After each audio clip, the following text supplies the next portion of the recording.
ముక్కుసూటిగా వ్యవహరించడం, చెప్పింది చేస్తారని పేరున్న మాజీ సీఎం నల్లారి కిరణ్ కుమార్ రెడ్డికి కాలం కలిసి రావడం లేదా? ఉమ్మడి ఆంధ్రప్రదేశ్కు చివరి ముఖ్యమంత్రిగా పనిచేసిన వ్యక్తి అనంతరం పదవులు పొందలేకపోవడానికి కారణమేంటి? ప్రత్యక్ష రాజకీయాల్లో దశాబ్దాలుగా ఓ వెలుగు వెలిగిన ఆ మాజీ సీఎం నామినేటెడ్ పదవి కోసం ఎదురు చూస్తున్నారా? అంత పెద్ద నాయకుడికి బీజేపీ అధిష్టానం తగిన గుర్తింపు ఇవ్వనుందా? Watch the story. ఉమ్మడి ఆంధ్రప్రదేశ్కు చివరి ముఖ్యమంత్రి, మాజీ అయి 10 ఏళ్లు దాటిన దక్కని మరో పదవి. భారతీయ జనతా పార్టీ టికెట్పై ఎంపీగా నిలబడిన తప్పని ఓటమి.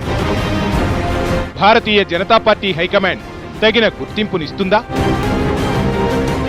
నల్లారి కిరణ్ కుమార్ రెడ్డి ఉమ్మడి ఆంధ్రప్రదేశ్కు చివరి ముఖ్యమంత్రిగా పనిచేశారు. రాష్ట్ర విభజన జరగడం, మాజీ సీఎం అవ్వడం వెనువెంటనే జరిగిపోయాయి. ఇదంతా జరిగి దశాబ్ద కాలం గడిచింది. అప్పటి నుంచి నల్లారి వారికి ప్రత్యక్ష రాజకీయాలు కలిసి రావడం లేదట. మరో పదవి చేపట్టే అవకాశం లేకపోవడం ఇబ్బందిగా మారిందట. ఇటీవల జరిగిన లోక్సభ ఎన్నికల్లో భారతీయ జనతా పార్టీ అభ్యర్థిగా రాజంపేట నుంచి బరిలో నిలిచినా ఓటమి చెందడం జీర్ణించుకోలేకపోతున్నారట. రాష్ట్రంలో కూటమి ప్రభంజనం ఉన్నప్పటికీ సొంత నియోజకవర్గం నుంచి గెలవలేకపోవడం అస్సలు మింగుడు పడ్డం లేదట. ఎన్నికల అనంతరం రాజంపేట పార్లమెంటు పరిధిలో ఆయన కలియ తిరుగుతూ పార్టీ నేతలు, కార్యకర్తలతో తరచూ సమావేశాలు నిర్వహిస్తున్నారట. అయినా ఒక పదవి అంటూ లేకపోవడం కష్టంగా మారిందని ఆయన అనునయులు అభిప్రాయపడుతున్నారట. తన తండ్రి నల్లారి అమర్నాథ్ రెడ్డి మరణానంతరం 1989లో వాయిల్పాడు ఎమ్మెల్యేగా తొలిసారి రాజకీయ అరంగేట్రం చేసిన కిరణ్ కుమార్ రెడ్డి 1994లో ఓటమి చవిచూశారు. అనంతరం 1999, 2004, 2009లో హ్యాట్రిక్ విజయం సాధిస్తూ వచ్చారు.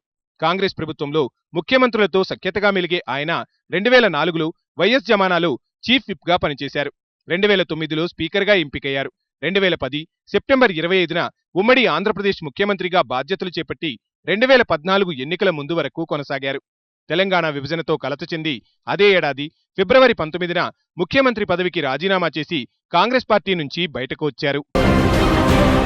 మార్చి 14, 2014న సాధారణ ఎన్నికలకు ముందు జై సమైక్యాంధ్ర పార్టీ పెట్టి రాష్ట్ర వ్యాప్తంగా అభ్యర్థులను పోటీలో నిలిపారు. సొంత నియోజకవర్గం పీలేరు సహా అన్ని సీట్లలోనూ పార్టీ ఘోర ఓటమిని చవిచూసింది. జూలై 13, 2018న ఆ పార్టీని రద్దు చేసిన అనంతరం తిరిగి కాంగ్రెస్ పార్టీలోకి వెళ్లారు నల్లారి కిరణ్ కుమార్ రెడ్డి.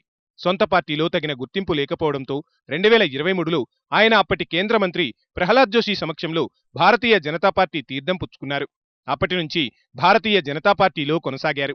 2024 ఎన్నికల్లో రాష్ట్రంలో తెలుగుదేశం పార్టీ, జనసేన, బీజేపీ కూటమిగా ఏర్పడి ఎన్నికలకు వెళ్లడంతో ఆయన రాజంపేట నుంచి ఎంపీ అభ్యర్థిగా బరిలో నిలిచారు. రాష్ట్ర వ్యాప్తంగా కూటమి ప్రభంజనం సృష్టించిన కేంద్రంలో మరోమారు బీజేపీ సంకీర్ణ ప్రభుత్వం అధికారంలోకి వచ్చినా నల్లారికి ఓటమి తప్పలేదు.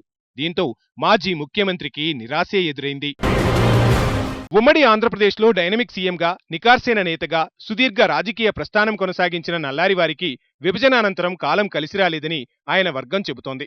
కాంగ్రెస్ నుంచి బయటకు వచ్చిన అనంతరం ఆయన తిరిగి కాంగ్రెస్ పార్టీలో చేరడం, చాలా కాలం అందులోనే కొనసాగడం మాజీ సీఎంకు మైనస్ అయిందట.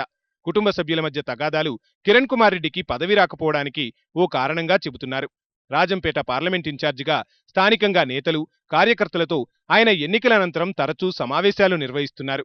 ఎన్నికల నాటి నుంచి కుటుంబ సభ్యులతోనూ కలిసి తిరుగుతూ నియోజకవర్గంలో నేతలు, కార్యకర్తలతో మమేకమవుతుండటం మంచి పరిణామమే అంటున్నారు ఆయన అభిమానులు. భవిష్యత్తులో ఆయనను రాజ్యసభ ఎంపీ, గవర్నర్ వంటి పదవులు వరించే అవకాశముందని స్థానిక నేతలు ఆశిస్తున్నారు. అయినా ఆయనకు ఎప్పుడు కాలం కలిసి వస్తుందో, ఏ పదవి దక్కుతుందోనన్న సస్పెన్స్ ఆ పార్టీ నేతల్లో వ్యక్తమవుతోందట. ఉమ్మడి ఆంధ్రప్రదేశ్లో ముఖ్యమంత్రిగా కిరణ్ కుమార్ రెడ్డి చేపట్టిన రాజీవ్ కిరణాలు, ఇందిర జలప్రభ, రూపాయికి కిలో బియ్యం, సాగు రైతులకు రక్షణ చట్టం వంటి పథకాలు ప్రజల మన్ననలు పొందాయి. విభజన సమయంలో ముఖ్యమంత్రిగా కొనసాగడం, రాష్ట్ర విభజన జరిగే చివరి నిమిషం వరకు ఆయన దేనిపైనా స్పష్టత ఇవ్వకపోవడంపై అప్పట్లో ఏపీలో విమర్శలు వెల్లువెత్తాయి. విభజన జరిగిన అనంతరం పార్టీని, పదవిని వదిలి బయటకు వచ్చినా జరగాల్సిన నష్టం జరిగిపోయిందన్న ఆందోళన ఆంధ్రప్రదేశ్ ప్రజల్లో నెలకొనడంతో అప్పట్లో జై సమైక్యాంధ్ర పార్టీని ఎవరూ ఆదరించలేదని తెలుస్తోంది. సమీప భవిష్యత్తులో అయినా ఆయనను గౌరవానికి తగ్గ పదవి వరిస్తుందా, తిరిగి పూర్వవైభవం సంతరించుకుంటుందా చూడాలి మరి.